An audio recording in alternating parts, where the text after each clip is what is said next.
This is the Business Breakfast on Dubai Eye 103.8. The authority on the issues that matter. Let's get some more insight on one of the top trends that we're looking at, which is working from home. Media in China say that the biggest ever experiment in working from home is underway in Asia because of the coronavirus. But what are the pros and cons of working from home or flexible working? Oliver Baxter is the manager of the Insight program at Herman Miller, which is an office furniture specialist. He's with us in the studio. Morning, Oliver. Good morning, Rishi. Thank you for having me. So, working from home, is it going to work? Yeah, I think the data is clear. The evidence has been laid on the table, and it's apparent to everybody that working from home, flexible working really does boost performance and productivity around about 13%, depending on the literature.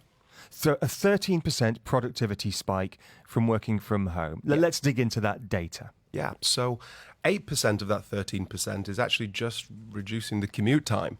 So if you don't have to drive for half an hour or an hour to the office there and back every day, then you're clawing back a little bit of your day that you could be investing in maybe a little bit more of a nutritional meal for yourself, spending time with the kids, but of course also work as well. So that all helps people to feel a little bit more happy and autonomous really in their own daily lives. And autonomy is one of the basic fundamental human needs that drives all of us in workplace today. We've identified 6 at Herman Miller, and autonomy is really what we're talking about when we're in the context of flexible working. So basic human needs, autonomy is one of the 6. Yeah. Just round up the list for us. Okay. So security, status, achievement, purpose, belonging, and then, of course, autonomy. And then autonomy. Yeah. Fine. So half of the productivity gains is just we're not commuting, and that's dead time and wasted time, and we get it back. What are the other half of the productivity gains? So productivity is a difficult one because it's subjective for everybody. So the 13% statistic that I just kind of threw out there, that was looking at people who work in call centers as an example. Now, not every white collar profession has a call center element to their job, but I like to reframe it in the context of engagement rather than productivity. So engagement is a little bit less subjective, and it has been quantified the world over. 15% on average is the global engagement rates the world over at the moment. It's actually 14% in the Middle East and Africa. So we're actually suffering the lowest level of engagement than we have had in the last 50 years.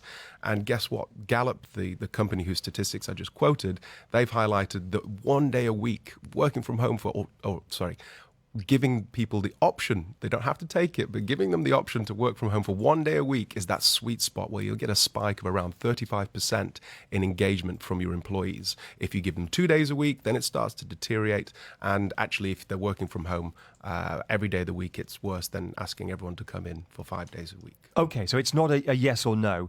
It's a scale, and 1 day a week, the option to work 1 day a week is the sweet spot. Yeah. Let's talk about the limitations. You quote research from Skype and Vodafone that highlight the limits of working from home. Yeah, so the Skype and Vodafone research was really interesting because obviously we're talking about what's happening in China.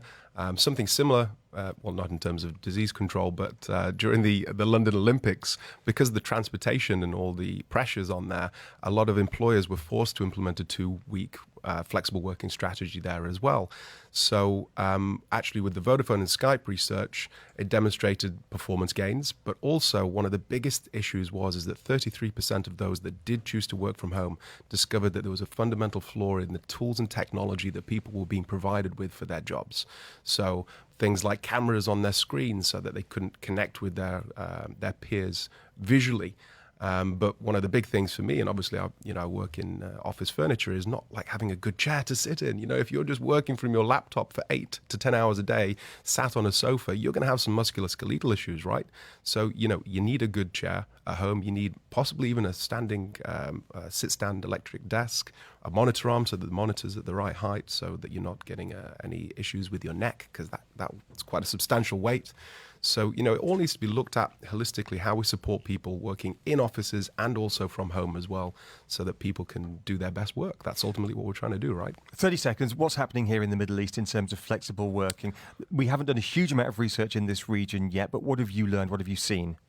I mean, this is just anecdotally from my perspective. I think we could potentially be doing more. I'm obviously from the UK. In 2002, the government implemented a strategy highlighting that people in white-collar professions were allowed to request flexible working from their employer. And that's been going, like I said, since 2002. So for 18 years, I don't know of such a policy that's embedded in the laws here. So I would love to see something mimicking that.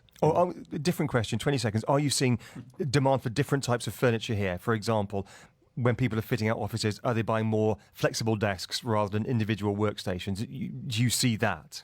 Yeah, there has been an increase in flexibility.